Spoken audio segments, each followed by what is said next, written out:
Kung ikaw ay walang non-stick na kawali sa kusina, ganito lang ang dapat mong gawin. Sa pagluluto o pagpiprito ng itlog o isda man yan, para hindi ito dumikit sa kawali, ay sapinan lang ito ng dahon ng saging.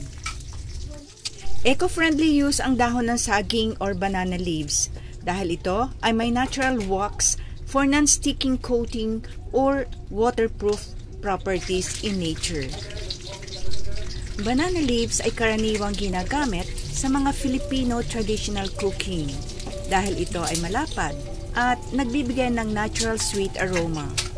Isa itong alternative sa aluminum foil wraps or plastic wraps at nagsisilbi din itong table placemats sa mga handaan.